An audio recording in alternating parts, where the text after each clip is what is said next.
So my best advice is, it's something that I'm personally learning to do, that I'm really seeing as kind of like a trend just in our culture and in entertainment right now. And that is like finding your voice, finding what makes you uniquely you. There's like that saying, you know, just be yourself. Everybody else is already taken. And I think that that's really, really true. I think being fearless in being who you are, being fearless in, you know, that little song in your heart that only you know the tune of, and like playing that for other people. On top of that, you know, be a good person, be respectful and professional to people.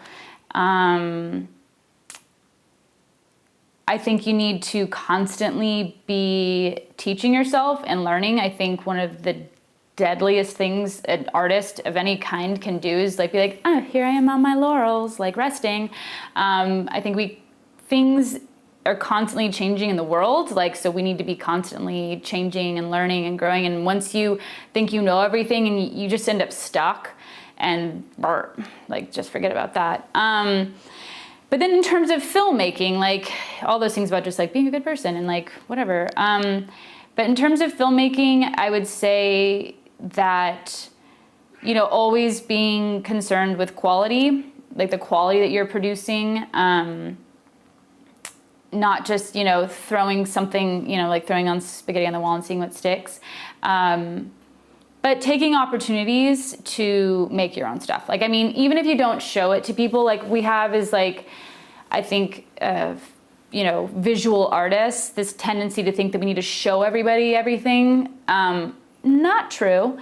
You can make a short film or a little video and not show it to people. Like you can go and just shoot something for the sake of learning and then just put it away and not show anyone. It's okay to have rough drafts. It's okay to have deleted drafts. I was obsessed with that arc in House of Cards with the monks who were building the sand mandala. I can't say mandala. Someone say it for me, and then I'm going to say it right. Does someone know how to say mandala? Mandala? I don't know. I emphasize it wrong.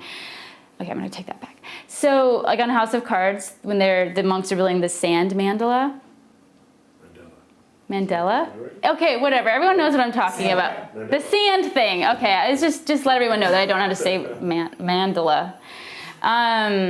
But it was so amazing. They spend like multiple episodes with these monks making this sand art. And then at the end, they're done and it's glorious and beautiful, and they sweep it up into a pile and then throw it in the river. And I was like my head exploded, because not everything has to be, you know, hung up on the wall. And I think we have this like result-oriented way of looking at things, but I'm really starting to see that being willing to fail, being willing to make things and never show anyone so that you can be better for the next time, like that's all really important. And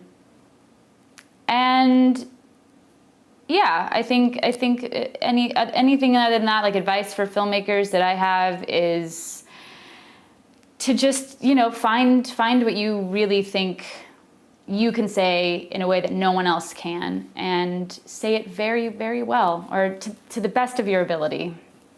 So I would say one of the biggest fallacies that people kind of buy into is like that they can't do it. Like I think people sometimes get in their head. I've been talking this, you know, a lot about all the specifics of like how to make films and like all, you know, there's like pitfalls and all of that. But ultimately, like everyone and anyone can do it.